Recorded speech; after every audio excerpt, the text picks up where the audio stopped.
All right, so today we're here with the first ANU President of the National Union of Students, Zoe Ranganathan. How are you today, Zoe? I'm really well, thank you. How are you? I'm good, thank you. So not all students know what the NUS is and what it does. So can you give us a brief summary of what the NUS does and why students should pay attention to its activities? Sure. So the NUS, or the National Union of Students, is the peak representative body for all higher education students across the country. So that's pretty much everyone watching, all university, TAFE, short courses, anything in between. We represent about just over a million students across the country, and we advocate for their rights and their best interests, whether that be through advocating for lower fee courses, student housing. In the last few years, we've done things such as lower the age of independence to 21, which we're now pushing for again. We've run national surveys on sexual assault, and we go in and we try and fight government, which is what we're here to do with the budget this week, but also run protests, help out individual student unions as well. Following on from that, what's your specific goals and campaigns that you're looking to achieve this year? Yeah, so this year is all about kickstarting the NUS back up again after a really, really tough year for students, and making sure that the post-pandemic recovery includes the voices of students first and foremost. So first of all, it's around international students, making sure that whatever, I guess, and whenever the government does allow international arrivals in a COVID-safe way back into the country, that students are supported not just when they get here and then sort of left in the lurch, that they do have affordable housing, that there is quarantine centres that are fully funded to the international students that universities so desperately need back here, so that international students aren't having to pay exorbitant amounts for hotel quarantine. Things like food support, housing, what happens to students who have finished their housing contracts while they've been overseas, what happens then. It's all about making sure that international students feel welcome and feel supported by the National Union when they come back into the country. And we've been working very, very closely with lots of other international student groups, meeting with a lot of international students, particularly at the moment with international students in India, about how they can be supported through what is such an awful time for them. And particularly if they need to take course deferrals at this time or extensions due to, I guess, really serious COVID situation in India, that universities are compassionate and respond in a more humane way. Yep. So what would you say distinguishes a Ranganathan presidency from your predecessors? I wouldn't say that there's necessarily anything that I guess, specifically differ from, other than I am the first ANU president, and I am very, very proud of that. ANU is historically not as well represented in the NUS, and so it's great to have someone who isn't from one of the major cities advocating for the rights of students and understanding as well the I guess the voices of more smaller universities as well. I think allows me to have a better overview, possibly just due to my 4 years now that I spent at the ANU. But really it's all about continuing the 34th president now. So the 34 years that we've had of having incredibly strong, cohesive, not just presidents, but entire executive teams. So this year, what would you say are your most notable achievements that you've achieved under your presidency? Yeah, so one thing I'm really proud of this year is delivering a lot more comprehensive one-on-one support to student unions.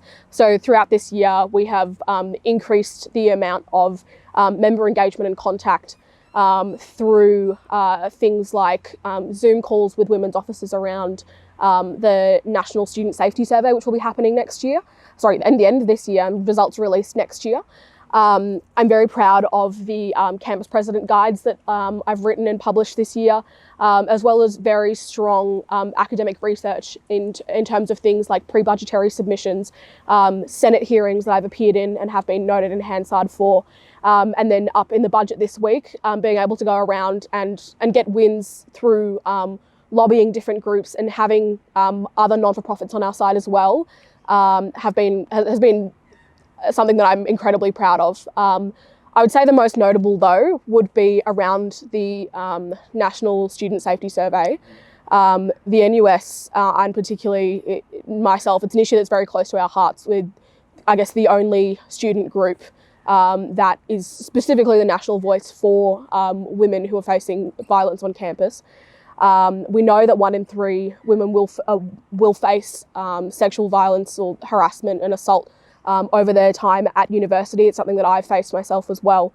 And so we have been able to push Universities Australia in order to make sure that this survey that was trialled at the ANU in April and will be happening in September later of this year is trauma-informed, is survivor-informed, that every university has access to support services that are free and 24/7 available to all students, and also that the survey has been ethics approved, and that it is also open during a time where there's no STUVAC, there's no exams, to make sure that results that we get are the most comprehensive that we can. And then if we have a true reflection of what's going on campuses, we're able to use that in the future to further fight universities and fight government on issues of sexual assault. So going back to your time at ANU, I understand you've previously served as a NUS disability officer.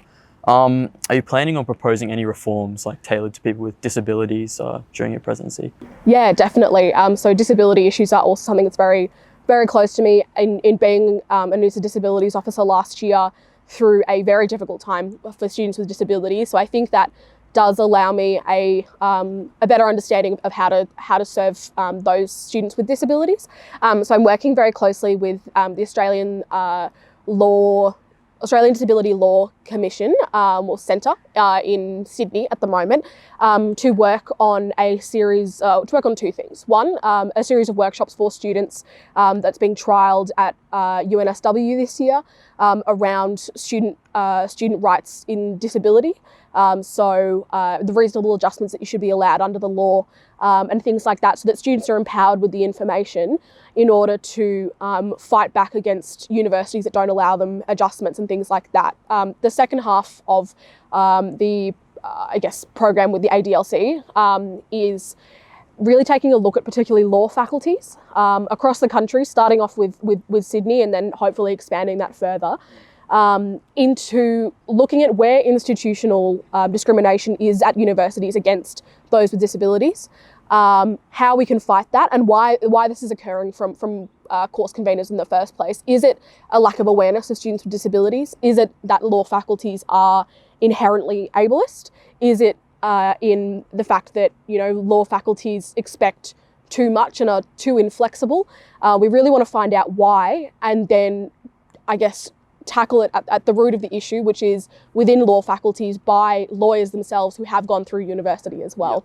So seeing as though you've been at the recent federal budget, what's your reaction to this, and how do you think it's going to impact students going forward?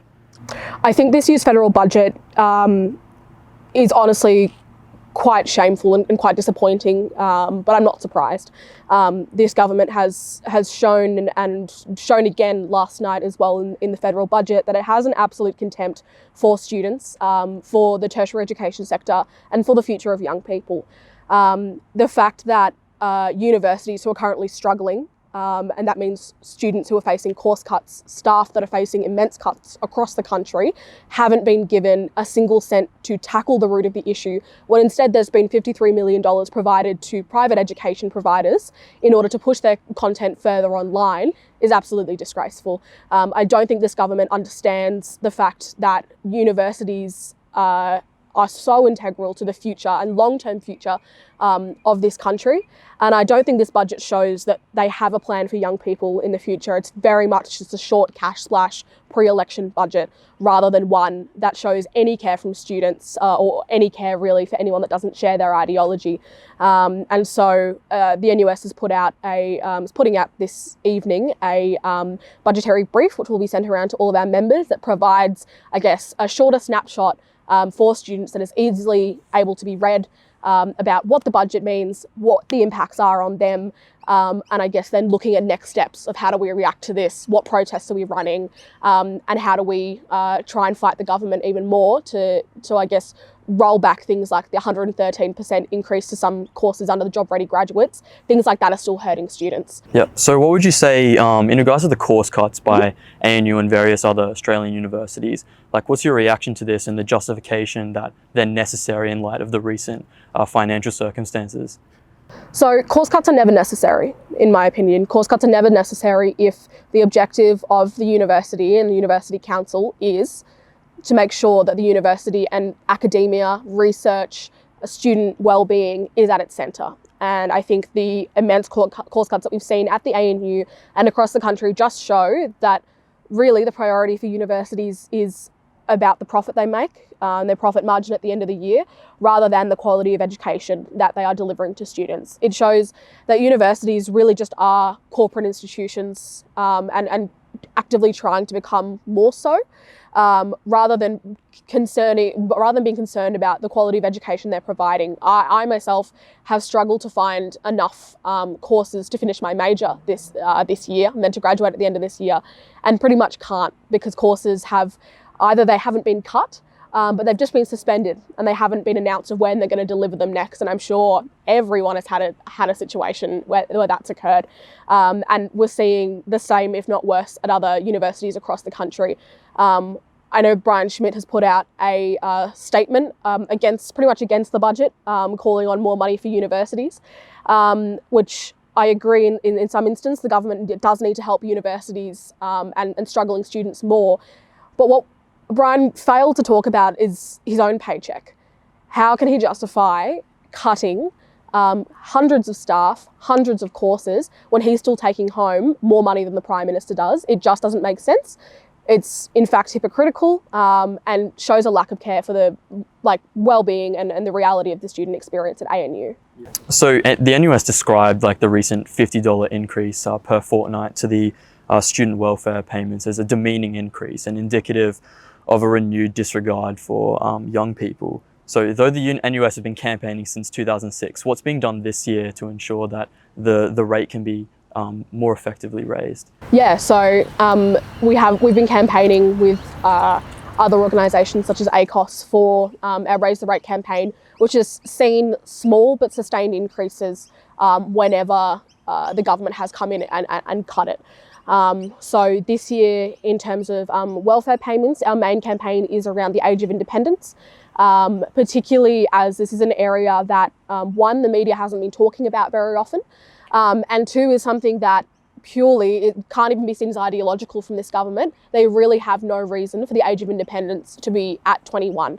The NUS has previously been successful in campaigning for the lowering of the age of independence from 23 to 21, and we hope that we can use that in order to do the same thing again, or at least put pressure on this government by other lobby groups, other political parties, and student unions across the country, which is why we're holding our protest tomorrow outside Parliament, just before the budget reply, in the hope that the Labor's budget reply will include the change to the age of independence. But if it doesn't, we'll be fighting even harder, and really calling on both sides of government to take a long, hard look at themselves and really answer to us why, if you can drive at 18, you can drink at 18, you can vote at 18, and this government, unfortunately, would allow you to go to war at 18, why can't you have the same amount of welfare payments as anyone else? I've heard countless stories from students who say that they're not able to get a letter from their parents that say that they're financially independent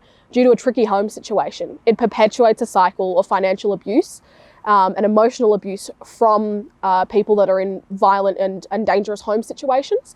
And it creates an institutional issue of keeping students who already have tricky home situations further into poverty, and just really shows that this government doesn't care about young people. You mentioned just before that you're hoping to lower the age of independence. How do you expect the federal government to react to this protest? The protest tomorrow is incredibly important, but I'm not crossing my fingers and holding my breath for the fact that that single event alone is going to be able to change the age. which is what our campaign is called. This government has shown that it does not respond to democratic student voices. It does not respond to the voices of young people, particularly when we express them in a way that does make a bit of noise, which is why we're holding the protest on the lawns of Parliament House tomorrow. What we're hoping to do tomorrow is to really show media, show other students who can come along to that protest, that the NUS is a place where their voices can be heard, and that we won't stop there as well. We'll be announcing how we're continuing on the campaign after that. We will also be announcing, which I'm very happy to say, that we are aiming to get our petition, which now has over 11,000 signatures in the last 3 months, tabled in Parliament, so that the government is forced to listen and forced to have a response to it. And tabling a petition in Parliament also means that the government will have to respond and explain specifically why they are unable to lower the age of independence from 21 to 18.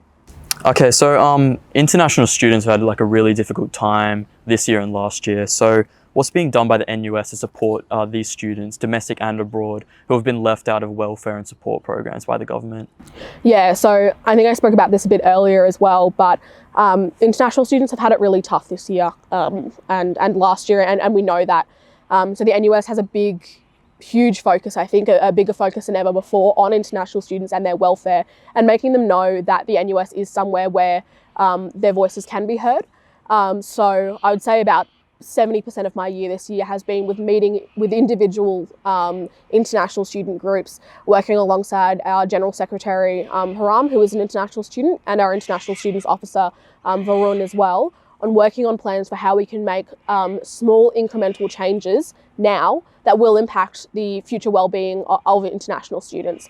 So that means making sure that at places like Swinburne University this year, for example, students, particularly those in India, who have been unable to pay their tuition on time as they've sadly lost a parent or other guardian who is paying their fees, they've not only been cut off immediately from their student portal access, so the equivalent of Waddle and ISIS, they've actually had the Department of Home Affairs called. So stopping things like that from happening are small ways that we can affect the individual lives of international students.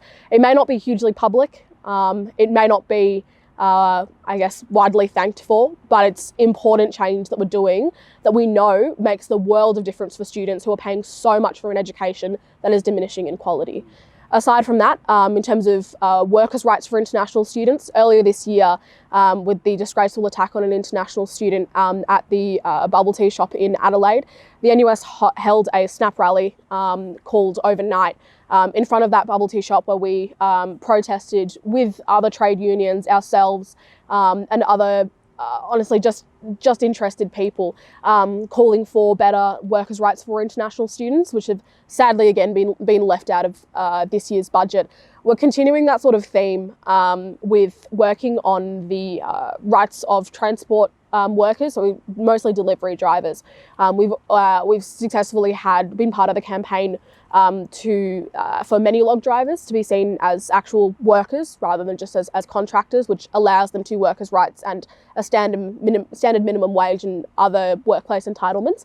And we're working on a program this year in order to try and push other delivery driver companies not only for increased pay but also increased safety as well. So how are we ensuring that international students who get injured at work are still allowed the same entitlements? How are we making sure that students who are being paid cash in hand actually know their rights and know where they can get help from their student unions? All of those small changes empower international students in order to be able to not only come here and study, but also stay in this country, hopefully have a better chance of getting a permanent residency as well. And I honestly would welcome the chance to talk to anyone that needs help at this point. So what is your personal opinion on the ANU being initially averse to the CRSCRN learning adjustment system, only to recently announce its return in a limited capacity? So I think this sort of backflip that we've seen from the ANU within the last week or so really shows, one, the power of the student voice. So I think it's an incredibly significant achievement for NUSA to be able to deliver this. And I hope it's something that other student unions can look at and try and replicate. And that's what we're here for. We're here for trying to connect, say, a NUSA with people who are having the same problem in Queensland, with the people who are having the same problem over in Perth as well. We know that students are stronger together, and that's what a NUSA has been able to capitalise on in delivering CRSCRN as well. I myself used CRS last year and found it incredibly useful during such a tough year. And we can't pretend that just because the calendar year is over, that the pandemic is also over for the, 30-40% of international students that need CRSCRN in order to not only maintain their GPAs, but also maintain their visa requirements and things like that as well. So I think it's a fantastic achievement. So during the ANU SRC 5 last year, Vice President, current NUSA President, Jana Garaja, described the NUS as unsafe and hostile, adding that she's not a fan of the NUS. What's your reaction to this, and what's being done by the NUS to change such perceptions? So I was at SRC 5 and I guess spoke for the accreditation of NUSA for the full $10,000 amount to the NUS.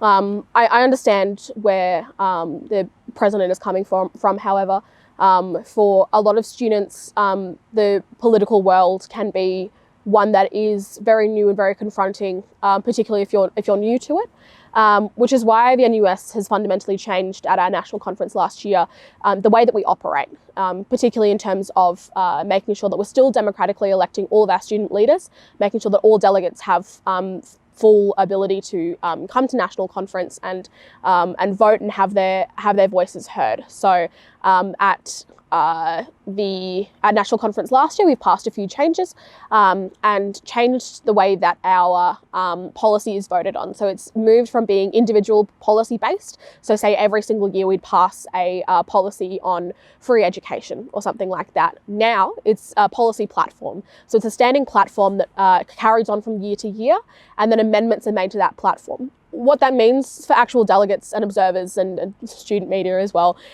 is that you're not going to have to sit in a conference, in a lecture hall for 5 days. It's going to be a lot shorter of a conference that is more accessible, and it means that you sit in somewhere, hopefully in a lecture theatre for 2 days. Policy discussion can be had as per normal, but we're making adjustments to policy to improve it every single year rather than having the same debate over and over again, which I think is an incredibly productive change and one that I'm very, very proud to have supported and spoke on at national conference last year. I know that national conference is not, I guess, the only time that students are being able to engage with the NUS, which is why I'm very proud of the increased member engagement that I spoke about earlier. Providing, say, updates through our President's Network that we have to all of our campus leaders, providing direct discussion and briefings and media releases provided to all of our members is just another way that we are increasing accessibility. And also, I guess I've taken the approach of at the start of the year addressing all of the campus presidents and saying very explicitly that the NUS is their union.